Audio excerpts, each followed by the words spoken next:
The first time I realized I might be in trouble, I was standing in our shoebox kitchen at 2 a.m., trying to coax the ancient coffee maker into giving me one more cup before it died forever. She padded in barefoot, hair twisted up in a knot that looked like it had given up halfway, wearing my old band tee, the one I'd been looking for weeks. She didn't ask if she could have it. She just wore it like it had always been hers. "Rough night?" she asked, voice raspy from sleep. I hadn't heard her come in. I never did. That was the thing about Mara. She moved like smoke, slipping through cracks I didn't know were there. "Just the usual existential dread," I said, handing her the chipped mug I'd already filled. Our fingers brushed. Static. Or maybe that was just me.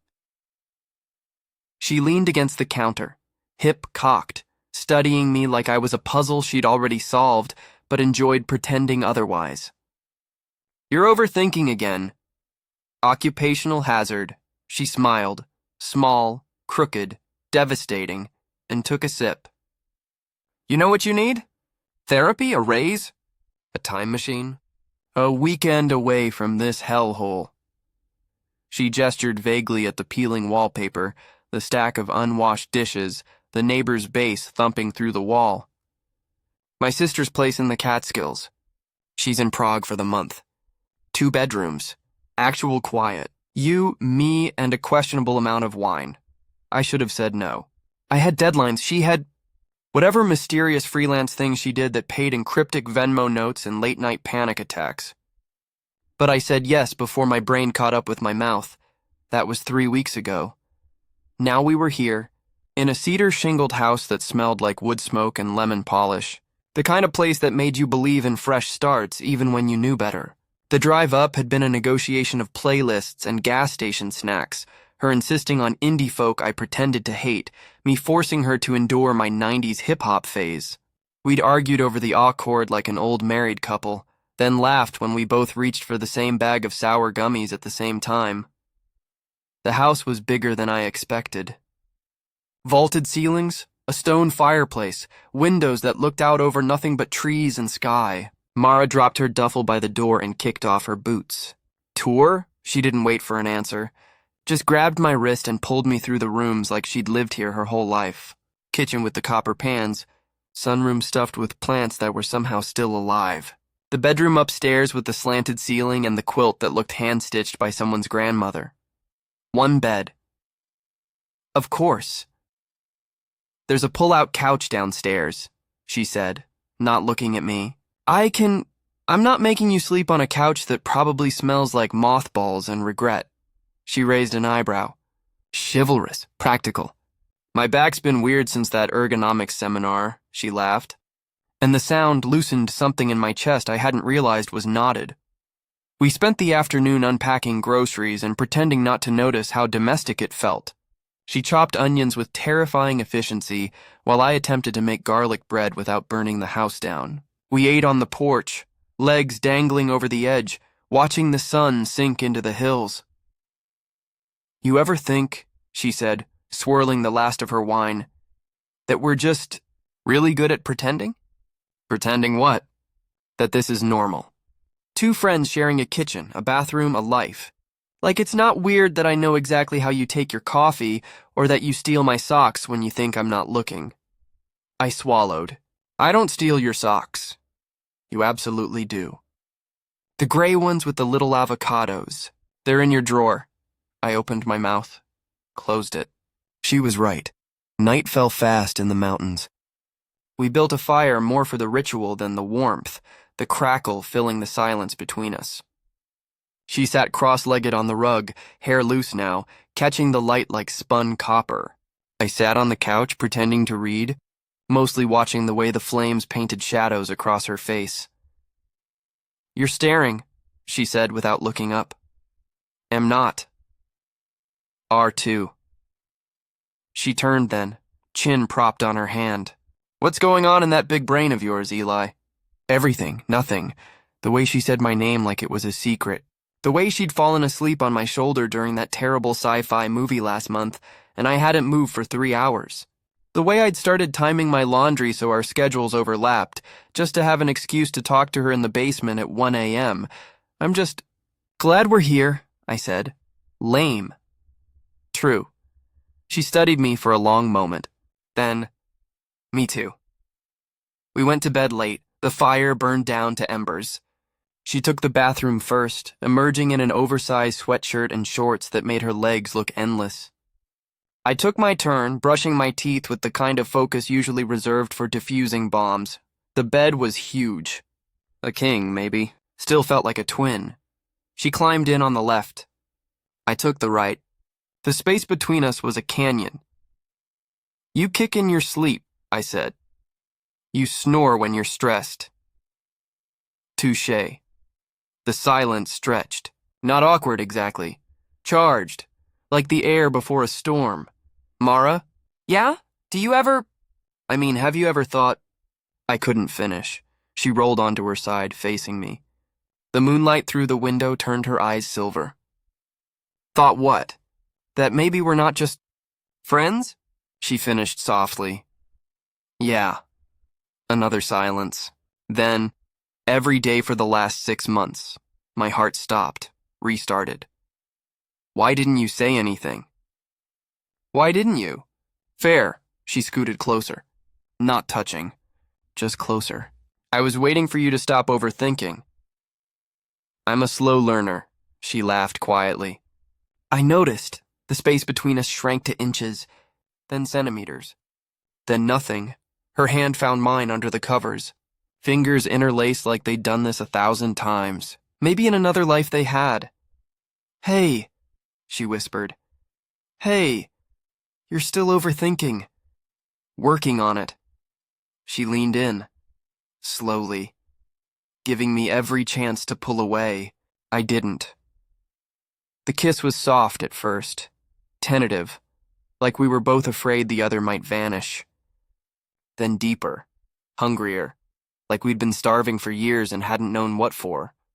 When we pulled apart, forehead still touching, she said, For the record, I hate your taste in music. Liar, you cried during Wagon Wheel. That was allergies. Sure, she kissed me again. And again, until the canyon between us was gone and the bed didn't feel big at all. Morning came slow and golden.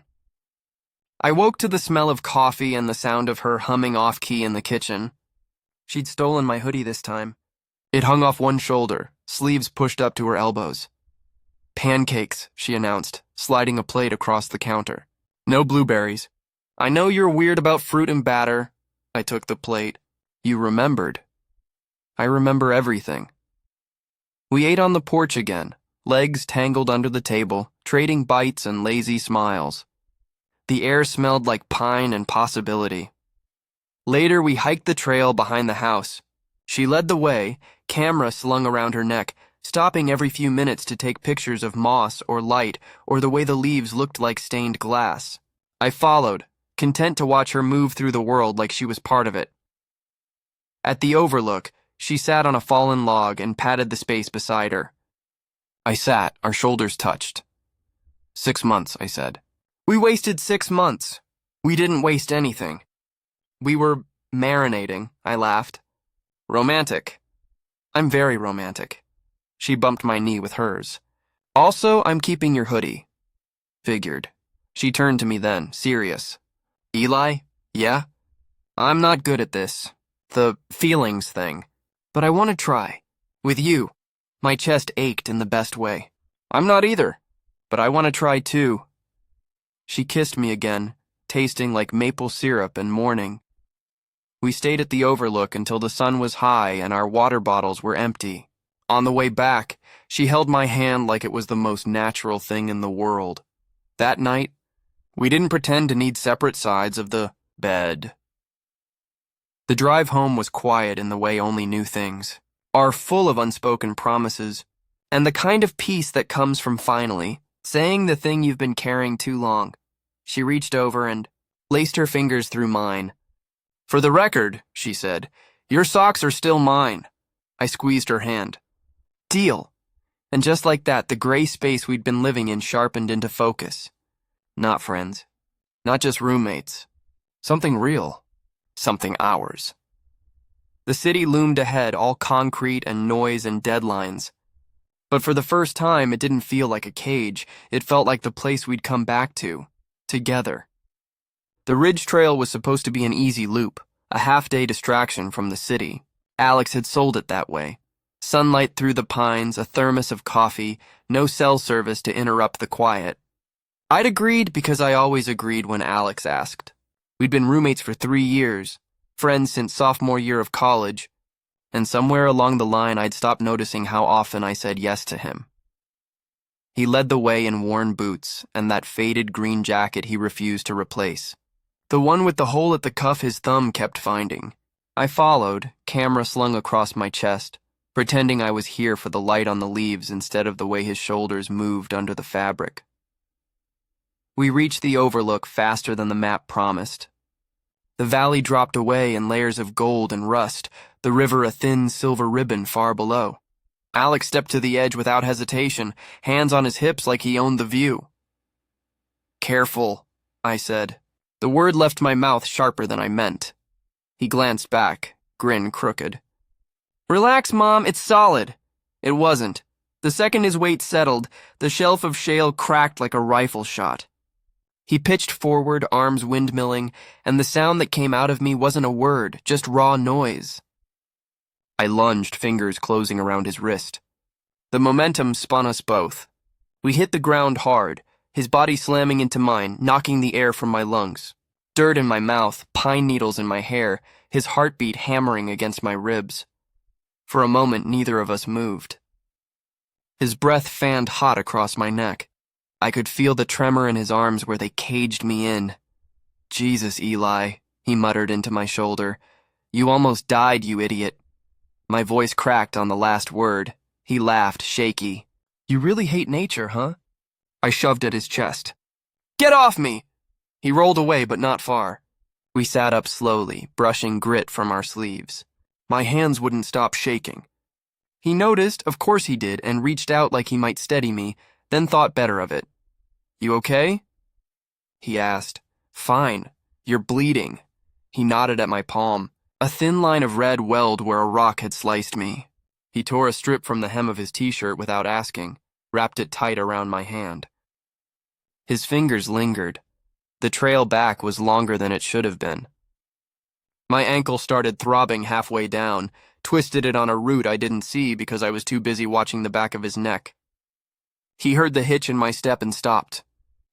"Sit. I'm good. Eli." Softer this time. I sat. He knelt, unlaced my boot with careful tugs, rolled my sock down. The skin was already swelling purple. He pressed gently. I hissed, sprained, not broken. "Will I sit at the cabin?" He looked up. "I've got you." The words landed heavier than they should have. He offered his hand. I took it. He pulled me up and kept hold, slinging my arm over his shoulder, his other arm cinching my waist. We moved like that the rest of the way, slow, awkward, inevitable. Every step pressed us closer.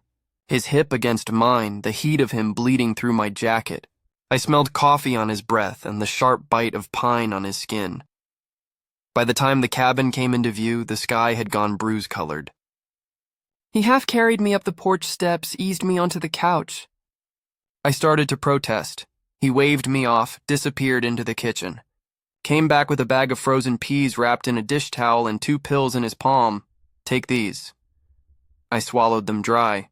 He knelt again, lifted my foot onto his thigh, settled the ice pack with the same focus he gave everything. Guitar strings, photo edits, the perfect playlist for a road trip. His thumb brushed the arch of my foot, accidental, then not. Neither of us spoke. The silence stretched, thick as the dusk outside. He stayed there longer than he needed to, eyes on my ankle like it might confess something. "Alex." He met my gaze. The room was dim, only the stove light spilling gold across the floorboards. His face was all sharp angles and soft shadows. "I'm not useless, right?" he said, trying for a joke. "It came out rough. Never thought you were." Something shifted in his eyes. He set my foot down gently, but his hand stayed on my calf. "You've been weird since the ridge. You almost fell off a cliff." "Not that." He rubbed the back of his neck.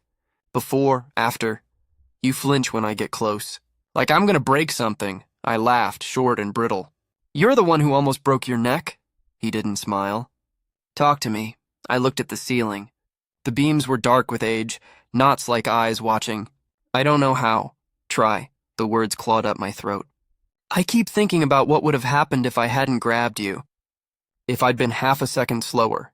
And then I think about how I didn't even hesitate. And that scares the shit out of me. He was quiet so long I thought he hadn't heard. Then, I've been thinking the same thing. I risked a glance. He was staring at his hands. Every time you walk into a room, I notice. The way you push your hair back when you're thinking. How you hum when you edit photos. I told myself it was just roommate shit. Best friend shit. But it's not. My pulse thudded in my ears. Since when? He huffed a laugh. Remember the night the power went out? We sat on the fire escape with that bottle of cheap whiskey, and you fell asleep with your head on my shoulder. I didn't move for 3 hours. Didn't want to wake you. That was a year ago, maybe. I remembered. I'd pretended to be asleep longer than I was. He kept going, voice low. I don't know what this is, Eli. I've never... He gestured vaguely, like the word was too big. Not with a guy. Not with anyone who matters this much. The air left my lungs. You think I do? He looked up then, eyes fierce. I think you feel it too. And I think we're both cowards. I laughed, shaky. Speak for yourself. He shifted closer, knees brushing mine. Tell me to stop and I will. I didn't. His hand found my jaw, thumb tracing the line of it like he was memorizing. When he kissed me, it was careful, almost chaste, until it wasn't. My fingers curled into his jacket, pulling him in. He tasted like coffee and the metallic edge of fear. The couch creaked under our weight. The ice pack slid to the floor with a wet thud. We broke apart, gasping. Foreheads pressed together. This is insane, I whispered. Yeah, he said against my mouth. Don't care. Later, minutes, hours, I couldn't tell, we moved to the porch. The sky had cleared, stars flung across it like someone had spilled salt. My ankle throbbed, but I barely felt it. He'd wrapped it properly, elevated it on a crate, sat beside me with his arm along the back of the bench, fingers playing with the hair at my nape. Still scared? He asked. Terrified. He hummed. Good, means it's real. We stayed out there until the cold crept under our skin. Inside, he built up the fire without being asked. I watched the flames catch, painting gold across his cheekbones. He caught me looking. What? Just thinking you look good in firelight. He rolled his eyes, but color rose high on his neck. Sap. Your fault. He crossed the room in 2 strides, pulled me up gently, mindful of the ankle. Kissed me again, slower this time, like we had all the time in the world. Maybe we did. The cabin was small, 1 bedroom, 1 bed. We'd flipped for it the first night. I'd lost. Tonight he didn't ask. He just led me there, fingers laced with mine, and closed the door soft behind us. Moonlight striped the floor through the blinds. He undressed me like I might break, hands trembling. I did the same. When we slid under the quilt, it smelled like wood smoke and us. His leg hooked over mine, careful of the brace he'd fashioned from an old ace bandage. We didn't sleep for a long time. At some point, I traced the scar on his ribs. Bike accident, sophomore year. He shivered. Cold? I asked. No. His voice was rough. Just you. Morning came gray and quiet. Rain tapped the tin roof. He woke first, brought coffee to bed, sat cross-legged while I drank it propped against the headboard. My ankle was stiff, but the swelling had gone down. We should talk logistics, he said eventually. Logistics? Back home, the apartment, people. He picked at a loose thread on the quilt. I don't want to hide. I set the mug on the nightstand. Me neither. He looked relieved. Good, because I'm shit at lying, I laughed. I've noticed. He leaned in, kissed the corner of my mouth. We'll figure it out. One disaster at a time. Outside, the rain eased to mist. We packed slowly, his guitar in its battered case, my camera in its padded bag. The trail out was muddy. He carried both packs without complaint, kept an arm around my waist when the path narrowed. Every so often he'd stop, press me against a tree, kiss me until we were breathless and laughing. At the car, he tossed the keys in the air, caught them. Your turn to drive. I trust you not to kill us. High praise. He grinned, slid into the passenger seat. As I pulled onto the dirt road, he reached over, laced our fingers on the gear shift. The city was waiting. Deadlines, nosy neighbors, the complicated dance of coming out to people who thought they knew us. But the ridge was behind us now, and the fall we'd taken hadn't broken anything. It had built something new. The cabin smelled of pine and old wood smoke when we arrived, the kind of scent that clung to your clothes and stayed with you long after you left. Alex had insisted on carrying both our bags up the gravel path, even though I told him 3 times I could manage my own. He just gave me that half smile, the one that crinkled the corner of his left eye more than the right, and said, "Let me feel useful, Maya." I'd rolled my eyes, but I let him. That was us. Me pretending I didn't need anyone, him pretending he didn't notice. We'd been friends since sophomore year of college, when we ended up paired for a group project on urban planning. I'd been the one who color-coded the spreadsheets. He'd been the one who showed up with coffee and a joke about zoning laws. Somehow 10 years later, we still ended up in the same orbit. Same city, same friend group. Same inside jokes. Same unspoken thing humming beneath every late-night text and shared Uber ride home. This trip had been his idea. One last hurrah before winter, he'd said. Just us, no signal. No distractions. I'd laughed and told him he was being dramatic, but I'd packed anyway.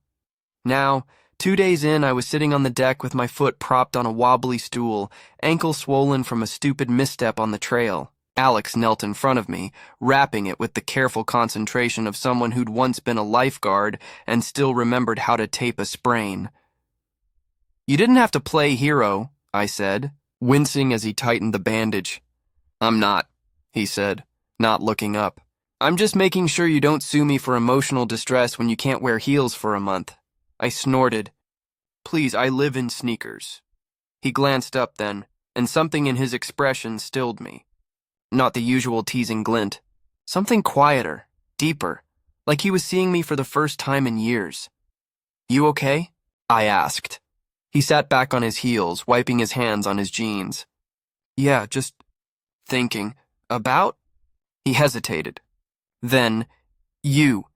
The word hung between us, simple and enormous. I laughed, but it came out shaky. Me? What about me? He looked out at the trees, then back. I think about you. All the time. More than I should. My heart did something complicated in my chest. Alex? I know, he said quickly. I know it's stupid. You're my best friend. You're the one who knows I hate olives and that I still sleep with the stuffed turtle my grandma gave me when I was 6. You're the one who texts me memes at 2 a.m. when you can't sleep. And I keep catching myself wanting to be the reason you can't sleep. I stared at him. The wind moved through the pines, rustling the needles like a warning, or an invitation. That's not stupid, I said finally. It feels like it should be. His voice was rough, because this wasn't supposed to happen. You're safe. You're home. And now I can't stop wondering what it would be like to kiss you and mean it. The world tilted, just a little. He stepped closer, slow, like he was giving me time to run. I didn't. Is that okay to say? He asked. I nodded. Couldn't speak. His hand found my waist, tentative. His forehead touched mine. I'm scared, he whispered. Me too, I breathed. But I still wanted to try. And then he kissed me. It wasn't fireworks or movie magic. It was soft, uncertain. His lips barely brushing mine, like he was asking a question he wasn't sure he had the right to ask. When I kissed him back, something inside me cracked open, warm and aching and alive. His hands tightened on my hips. My fingers slid into his hair. When we pulled apart, we were both breathing like we'd run miles. That was... He started. Yeah, I said, smiling so hard it hurt. It really was, he laughed, dazed. I've wanted to do that for months. Then why didn't you? I was waiting for a sign. You didn't need one, I said. I've been right here. He kissed me again, slower this time. More certain. Like he'd finally found the answer he'd been looking for. Later, inside, the fire crackled low and orange. We sat on the couch, legs tangled, my ankle still propped on a pillow he'd fluffed 3 times. Neither of us spoke for a long time. We didn't need to. Every brush of his thumb across my knuckles said more than words could. Eventually, he nudged me. So, performance review? I smirked. Already? I'm a fast learner. You're ridiculous, and you like it. I did. God, I did. He reached for my hand, threading our fingers like it was the easiest thing in the world. This feels insane, he said. But the good kind. The best kind, I agreed. He was quiet for a moment. Then, I've never felt this way before. Not about anyone, my heart stuttered. Does that scare you? Yeah, he admitted. But not enough to stop. I squeezed his hand. I've been scared too. Scared that saying something would ruin us, but not saying it started to hurt more. He looked at me like he understood every word I hadn't said. I don't want to go back. Me neither. So what now? Now we figure it out, slowly, together, he smiled. You always say that. I mean it, I know. He lifted my hand and kissed the inside of my wrist, soft and deliberate. My breath caught. There was something about that small gesture, more intimate than the kiss itself. Like he was claiming a piece of me I hadn't known was waiting to be claimed. People are going to freak, he said after a while. Us? Yeah. They'll get over it. You're fearless, you know that? Only when I'm with you. He laughed, his real laugh, the one that made his whole face light up. Can I tell you something embarrassing? After that kiss? Go for it. Last month you fell asleep on my couch during that alien invasion movie. You were curled up with my hoodie like a blanket, and I just sat there thinking, this is it. This is the person I want to wake up next to for the rest of my life. I stared at him. Why didn't you say anything? You looked peaceful, and I was terrified. I leaned my head on his shoulder. You should have. Yeah. But I think I like how it happened better. Me too. He shifted so I could lie across his lap, his fingers combing gently through my hair. What happens when we go back? He asked. Real life, friends, family, the whole mess. We take it one step at a time, I said. No pressure, just honesty. I don't want to hide, he said quietly. Not from you. Not from anyone. Then don't. He looked down at me, eyes soft and serious. You won't? I do. Morning came slow and golden. I woke on the couch with a blanket tucked around me, Alex sitting on the floor with his back against it, coffee in hand. He didn't say anything when I stirred. Just reached up and brushed a strand of hair from my face. How's the ankle? He asked. Better. Not marathon ready, but I'll live. Good. He smiled. I like babying you. You're enjoying it too much. Guilty. He leaned his head back against the couch, cheek brushing my fingers. We could stay another day. Leave tomorrow instead. You said we had to be out by 10. I make the rules. I can break them, I smiled. Just want more time alone with me? Exactly. It still amazed me how easy it was now. No more tiptoeing. No more pretending. Just this. Him, me, the quiet certainty of something new and fragile and real. I'm still scared, I admitted. I know. But I'd rather be scared with you than safe without you. We packed slowly, folding blankets, wiping down counters, moving like we were memorizing the shape of the weekend. When we stepped onto the porch for the last time, he pulled something from his pocket. Almost forgot, he said, pressing a small object into my hand. It was a tiny brass keychain shaped like an anchor, worn smooth from years of use.